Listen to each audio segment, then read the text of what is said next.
I think without any waste of time, let me extend my sincere greetings to all of you. My name is Honorable Tajuddin Abbas from the National Assembly, and with me is my colleague, who by the grace of God, come June 13, 2023, will be the next speaker, inshallah, and Deputy Speaker of the 10th House of Reps of the National Assembly.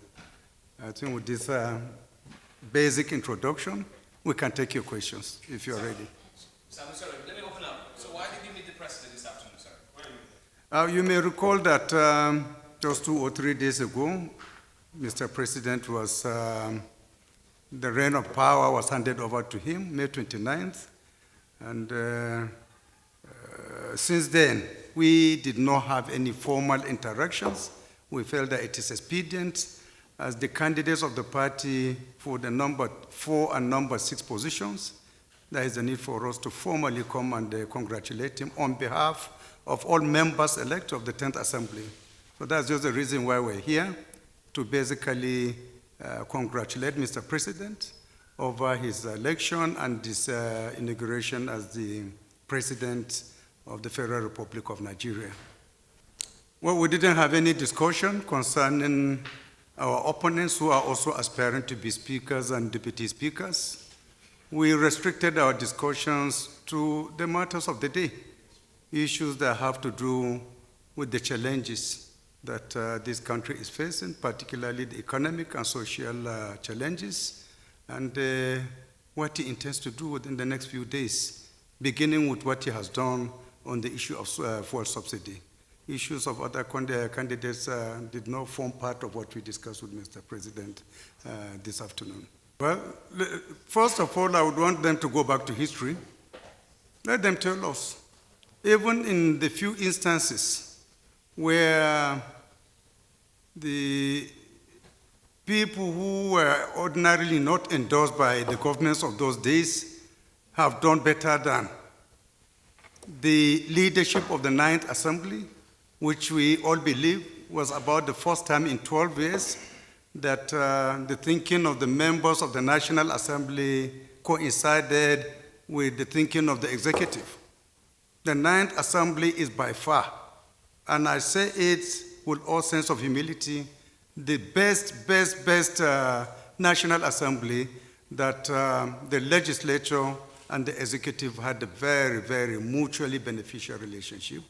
So many things were accomplished, so many things that ordinarily we would not have thought or contemplated would be achieved were achieved. So whoever is talking about rubber stamp National Assembly does not know the workings of the National Assembly. Nobody, Speaker or Senate President, Deputy Speaker or Senate President, nobody can manipulate the 360 members of the House of Reps to make them do what is not in the best interest of the public. And we have shown from our conduct in the 9th Assembly that for the very first time, even with the cordial relationship between the executive and the legislature, we had cause for the very first time to summon Mr. President to come to the National Assembly to address some issues of security as at that time. So if you are talking about rubber stamp, I wonder if anyone can summon Mr. President to come and explain issues that ordinarily he would have invited us to come to his office or assign somebody to come and answer our questions. So there has never been any compromise in the National Assembly. The autonomy of the National Assembly has always been maintained, and it will continue to be maintained. There will be no any way that the independence of our National Assembly under our leadership will be compromised. I assure you this, you can take to the market.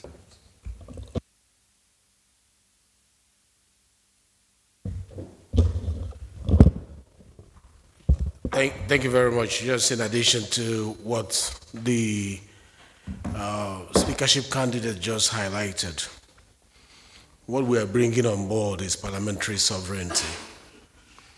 Parliamentary sovereignty that will ensure that the borders of the mandates of various arms of government will be respected.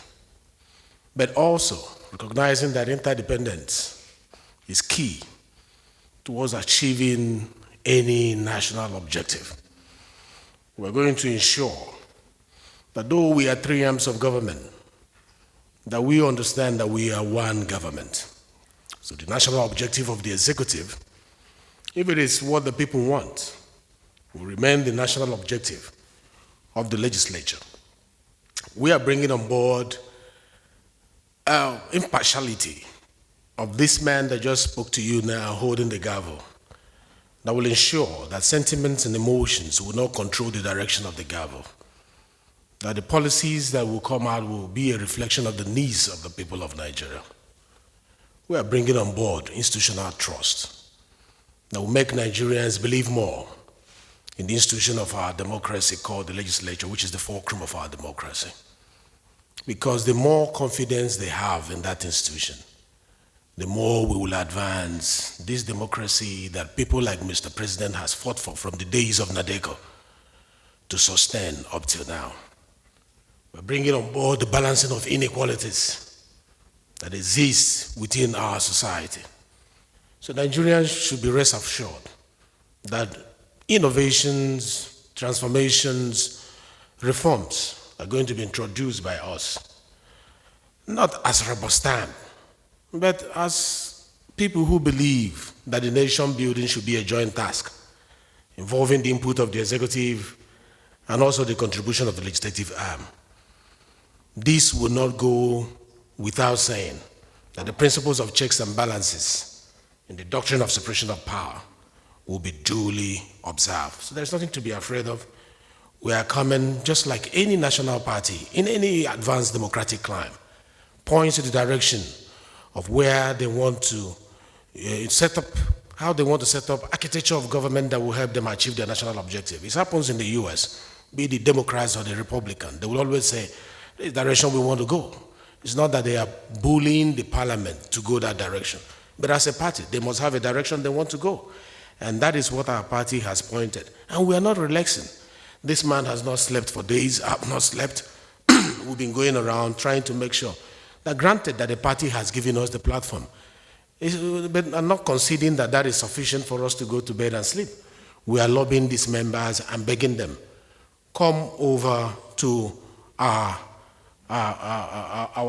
direction and let's make Nigeria a great nation. We are talking to all the members, and we are hoping that at the end of the day, we will get what we are looking for. Thank you very much. Thank you very much for this very important question. I want to assure you that we have, for those who know me, in the National Assembly or outside the National Assembly, they will tell you one thing that is very peculiar to me, is that I'm a peacemaker. I'm somebody who relates with everyone. I'm a team player. And we are reaching out to all those aggrieved candidates. We are doing everything humanly possible in ensuring that we carry them along. And I want to assure you that come June 13, the House will speak as one. We are very, very resolute and determined in ensuring that no one single aggrieved voice will come to bear after June 13. We will carry everyone along, and the National Assembly, the House of Representatives, will continue to operate as one with one single voice. That you can take to the market. Thank you.